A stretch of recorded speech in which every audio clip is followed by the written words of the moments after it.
AITA for not putting my wife's name on the house deed? She's my fiancée right now, but the argument we're having is that once we're married, she wants her name on the house deed.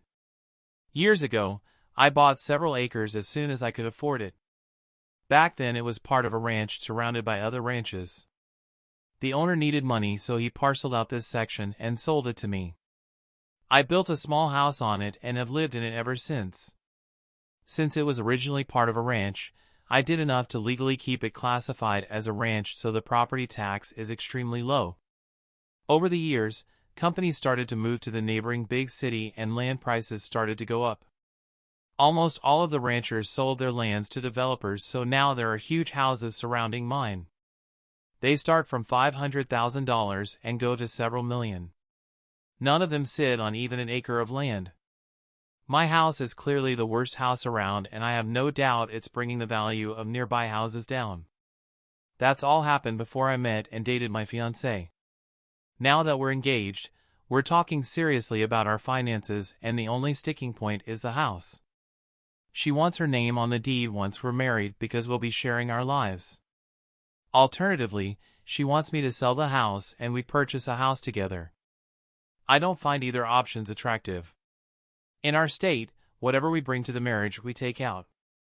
Since I will be bringing the house into the marriage, I can leave with it should things not work out. If I put her name on it, then she'll get half.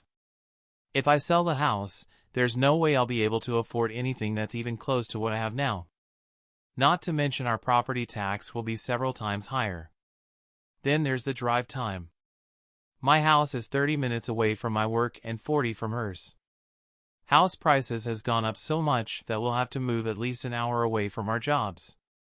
Like I said, we agreed with or compromised on everything else. This one issue is the only sticking point, and it's becoming a big one. So much so that she brought her family into it. This weekend her father took me out to dinner to have a man-to-man talk. He told me that if we're going to join our lives, we have to join everything. He expects me to do the right thing if I want to join their family. So now it's her entire family on one side and me by myself on the other. Am I wrong to want to keep the house I built by myself to myself? Edit 1 to answer a good question. Neither of us are rich. I bought the land at a very low price, but now it's worth 10 times as much. Even if I offer to sell half of it to her at its current value, there's no way she can afford it. That's why if we buy a house together, we'll have to move far from here and our jobs in order to get one we can both afford.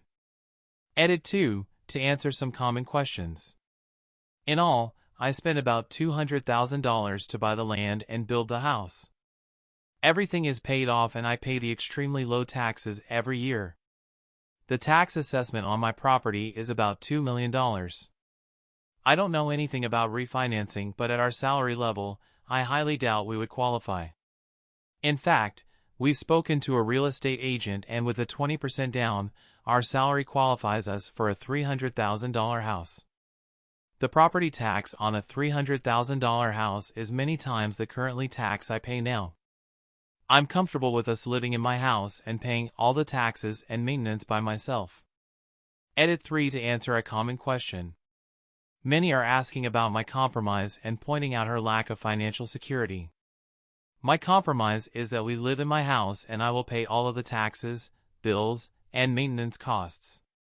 Based on our conversation with the real estate agent, if we buy a $300,000 house, her half of the mortgage would be about $1,300, not including her half of the property tax and down payment.